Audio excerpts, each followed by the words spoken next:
desafiava. Jesus despia você só com o olhar e com as palavras dele. Você falou uma coisa muito interessante fora do ar pra mim, eu achei interessante que eu te fiz uma pergunta. Falei assim, olha, lá na hora da live você vai me entrevistar, né, do podcast, mas aqui eu quero te fazer uma pergunta. Você tava me entrevistando. E eu perguntei assim, cara, como é que é fazer humor hoje? Porque o mimimi tá tão grande que se você escrever na internet assim... eu gosto de maçã. Eu gosto de maçã. Pronto. Cara, daqui a pouquinho vai aparecer... E a pera? E a pera? Pô, como assim a uva? Todo mundo gosta de uva. Você é um... Uvofóbico? Uvofóbico, né? E você fala salada de frutas, por quê? Por que misturar todas as frutas? Cada fruta tem sua individualidade. Exatamente. Você tá no, e não é seu uva, lugar de fala. É UV. É UV. É UV. É UV. Não é maçã, é macê. É macê. Então, sabe, é meio complicado esse negócio. Aí você falou comigo, explicando ali até que o humor é o exagero. Quando você falou isso, eu lembrei. Na época de Cristo, e eu não esqueci que eu ia dar um exemplo prático da mudança, hein? Era a hipérbole, o exagero que trazia atenção para o humor. Então, quando Jesus falava assim, é mais fácil passar um camelo no fundo de uma agulha do que um rico entrar no céu, o povo riu. Com certeza, né? Riu. Porque é um exagero. Era um exagero. Olha, se alguém olhar para a mulher com intenção impura, já adulterou. Mas só que era uma risada. Sabe aquele humor inteligente? Você sabe, você é um comediante. A pessoa ri de nervoso. De nervoso, que a pessoa ri, mas depois ela para pra pensar. Pô, caramba, bicho, ele tá me fazendo rir aqui. Principalmente o humor que mexe com política. O cara, ele lança o geral ali. O humor é a forma mais fácil de você entrar na cabeça das pessoas, é direto. Principalmente, Vilela, se for um humor de ironia. A ironia é uma estratégia de linguagem que os medíocres intelectuais não entendem. E os hipócritas também não. Quem é medíocre intelectualmente, quem é hipócrita não entende a ironia. Ele não percebe a ironia. É comigo? Aí Jesus contava uma parábola e ele jogava papo reto no povo. Você tem que nascer de novo, Nicodemos. E o povo hoje não quer nascer de novo. Voltando à metáfora hindu lá, eu não quero soltar as minhas folhas porque no inverno eu vou ficar pelado, eu vou ficar feio. Eu quero ficar bonito. Dá trabalho, né? Aí você fica no inverno se enfeitando com folhas que não são suas, porque as naturais caem. É como o Photoshop do Instagram, que não é você. Você não muda e você está morrendo sem perceber. Então, para mim, 3 coisas eu digo para mudar esse quadro que nós vivemos. O primeiro deles, eu vejo a crise como sendo a oportunidade para surgirem heróis. Segundo, até que me deem sapatos novos, eu vou continuar usando os que eu tenho. E os que eu tenho estão dando um resultado muito bom. Porque eu já trabalhei em penitenciária. Eu já trabalhei em penitenciária, não trabalhando, desculpa, eu não expressei bem. Como pastor da igreja, eu já fui à penitenciária fazer trabalho com os presos, é isso que eu quis dizer. E por pelo menos 2 ou 3 vezes, eu lembro que a facilidade que a gente tinha com os juízes de autorizar a nossa entrada numa prisão era absurda. E eu não entendia isso, até um dia conversando com um advogado criminalista, eu falei assim, passa, eu dei sorte, viu, porque...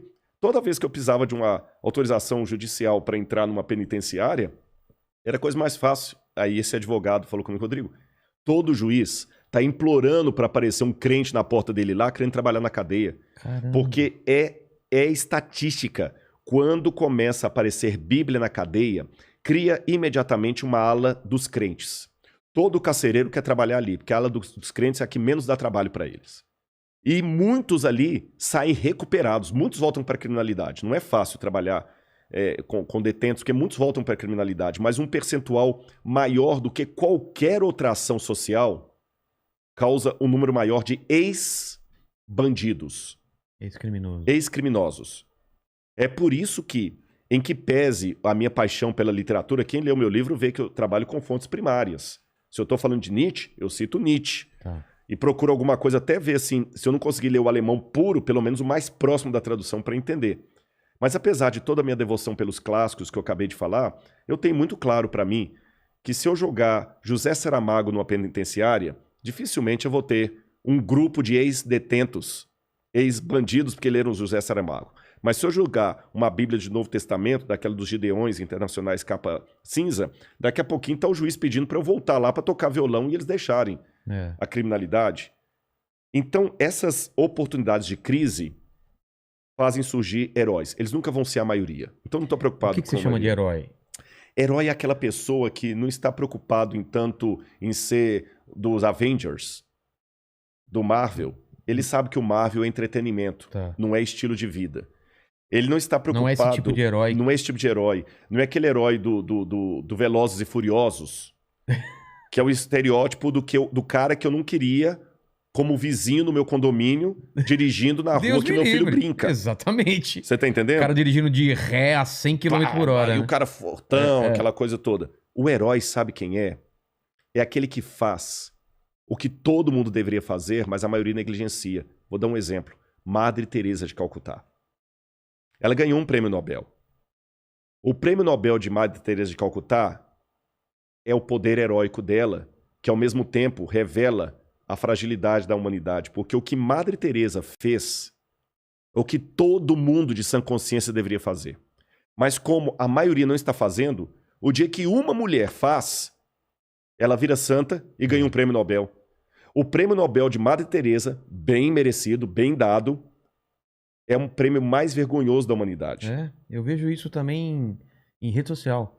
Quando alguém faz uma coisa totalmente normal e que deveria ser padrão... De todo mundo. Nossa, ele tá lavando a louça pra mulher. Pra mulher. Nossa, ele tá cuidando dos filhos. Nossa, a mulher trabalha e ainda ela tem tempo de cuidar da... Sabe? São coisas... Esses, cara, pra mim, são os heróis, você tá entendendo? Exatamente. O herói é aquela senhora...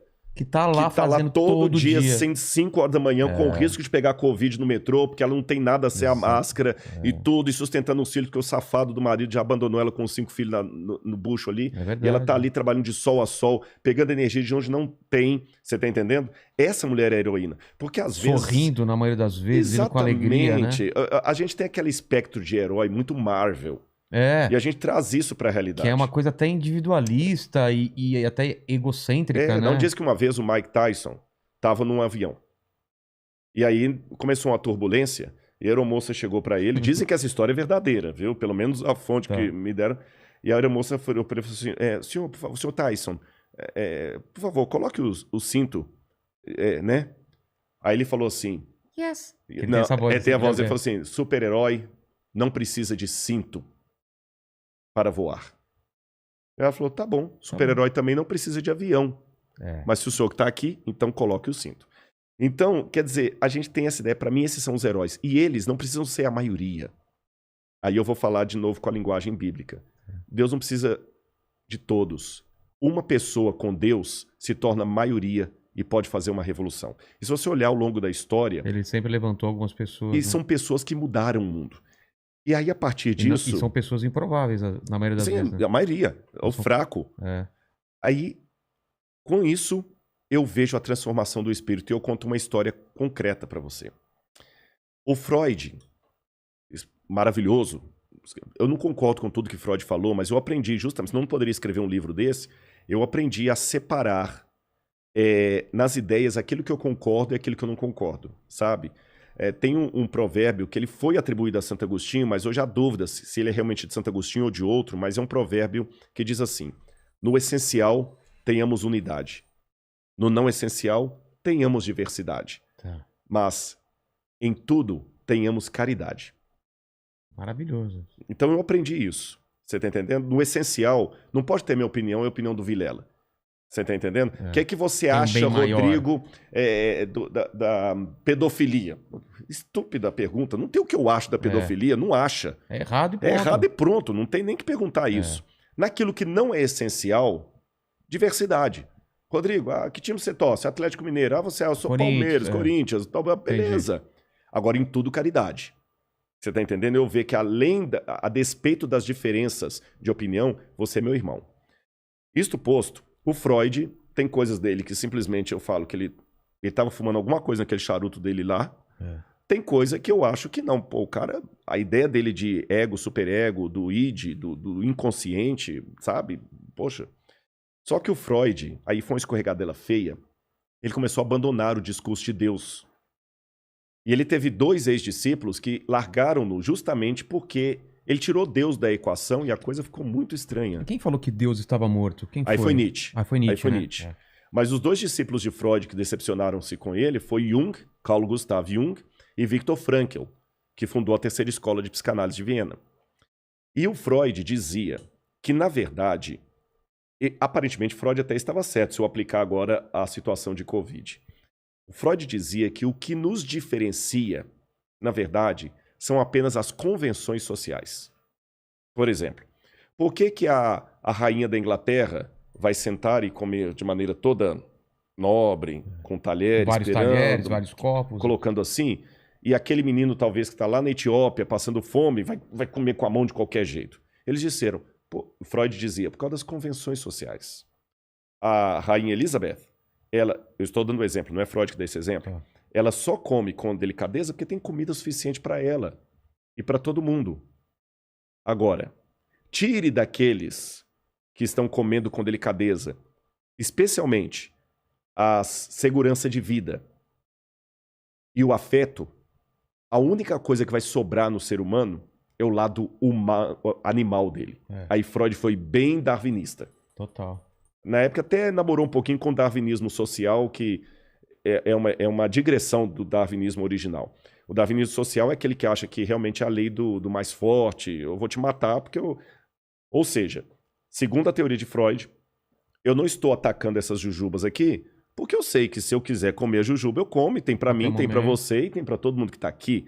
Agora, coloque-nos numa situação de crise Só e tem fome. Essa jujuba... Cara, eu vou virar um Jason aqui, vou te matar e você vai virar um Fred Krueger e vai tentar me matar pela jujuba. Sai fora a educação, o primeiro você. Aí o Viktor Frankl, os três eram judeus. Freud era judeu, Jung era judeu, Viktor Frankl era judeu.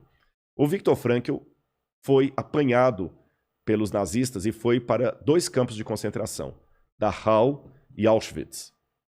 E o Viktor Frankl sofreu muito. A esposa dele foi morta, ele estava casado com ela há menos de 6 meses, foi morta em Auschwitz. A mãe dele, o pai, a irmã dele sobreviveu, mas ele pensou que ela tinha morrido também. E o Viktor Frankl, quando ele esteve em Auschwitz, ele viu a miséria total. Só que quando ele saiu de Auschwitz, ele criou a 3ª escola de psicanálise de Viena com a logoterapia. E o Viktor Frankl fez uma crítica ao pensamento do seu mestre Freud. Ele falou assim, olha, o meu professor Sigmund Freud, felizmente, saiu da Europa antes de ser apanhado pelos nazistas. Só que eu vi na prática o que Freud teorizou sentado nas poltronas vitorianas da sociedade austríaca. Por quê? Ele imaginou que, falando agora, eu estou parafraseando, Rodrigo, que não havendo balas para todo mundo, eu vou te matar pelas jujubas. Exato. E você vai tentar me matar. No campo de concentração, eu vi na prática o que Freud imaginou que seria. Porque os alemães tiraram tudo de nós judeus. Eles nos matavam a troco de nada. Viktor Frankl diz que, até isso virou cena de um dos filmes de cinema, que tinha um chefe, a nazista, que ele ficava ensinando o menino dele, tiro ao alvo. Com judeu? Com judeu. Você está trabalhando assim, daqui a pouco, pá! Cai uma pessoa morta do seu lado, você continua trabalhando, você pode ser o próximo. Então ele viu ali, eles nos tiraram tudo. Tudo. O que Freud falou que iriam tirar, tiraram. O eros, que é a necessidade de afeto, e o thanatos, que é a necessidade de sobrevivência.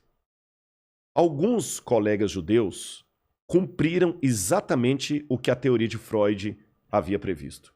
Eu vi judeus clássicos se prostituindo para ter um pedaço de pão a mais no café da manhã. Eu vi judeu matando sufocado o outro judeu só para roubar as botas dele. Eu vi judeu roubando a sopa do outro judeu. Agora, ao mesmo tempo que eu vi isso, eu vi alguns se tornando heróis. De que maneira? Eu vi um judeu dando a única sopa que ele tinha para um outro que estava mais debilitado comer e ele mesmo ficou com fome. Eu vi judeu tirando o sapato dele e ficando com os pés congelados para aquecer o pé do outro que estava com perigo de uma gangrena. Eu vi judeus se sacrificando para salvar judeus. Então, pela experiência prática de Auschwitz, eu aprendi que, diferente do que Freud teorizou, as crises não são aquilo que nos iguala, querendo roubar a jujuba. As crises são exatamente aquilo que nos diferencia. Porque no momento da crise, alguns se tornam santos e outros se tornam porcos. Cara, que fantástico isso. Então, E é verdade, a gente Esse momento de crise que nós estamos vendo, exatamente a pandemia, loucura de política, que agora... Político roubando oxigênio. Roubando oxigênio e tudo mais, as pessoas se matando por causa de posição partidária e política, cheia roubando o lugar da coisa de tudo e tal. vacinação. Esse é um momento caótico. Mas não quero ser necessariamente pessimista, nem ingenuamente otimista, mas de maneira fria e racionalista. Eu diria para você, que bom. É nesse momento que talvez nós vamos ter uma divisória d'águas na humanidade, produzindo novos heróis. E, citando, parafraseando o Viktor Frankl, alguns de nós se tornarão santos, outros se tornarão porcos. Não posso julgar quem é quem, eu tenho que preocupar que tipo de personagem eu me tornarei diante da crise. Você falou em teologia, você é teólogo, arqueólogo e filósofo. Você, Mandíbula, o que você é? Universitário. Ou seja, ele pega tudo. Ele pega tudo, exatamente. Então a gente pode falar sobre as três coisas. E eu queria falar da intersecção das coisas, né? A teologia, por exemplo, a arqueologia. O que a gente tem hoje de concreto? Porque a gente vê muita série, muito filme, muito documentário de estão achando a Arca da Aliança, onde está indícios da Arca de Noé e tal. O que a gente tem de estudo de arqueologia que comprove os tempos bíblicos ou esses grandes momentos que a gente viu relatados na Bíblia? Porque tem uma linha tem pessoas que acham que é tudo metáfora, é tudo histórias que significam outra coisa, e tem uma linha que fala, não, muito daquelas coisas realmente aconteceram. As pragas do Egito, o dilúvio, e tem gente procurando essas evidências. Em que pé que a gente tá? Bom, vamos separar algumas coisas aqui na mesa. Tá. Em primeiro lugar, existe a arqueologia séria, que é aquela que tem formação acadêmica, tem congressos, tem acadêmicos, tem trabalho científico, trabalho de campo, e tem aquela arqueologia de almanaque, daquele camarada que é dentista, você tá entendendo? O auxiliar de não sei lá o quê. Vai atrás de teorias da conspiração. Vai atrás da teoria da conspiração e volta lá. E aí fala que encontrou a Arca de Noé. Existem 42 supostos achados da Arca de Noé.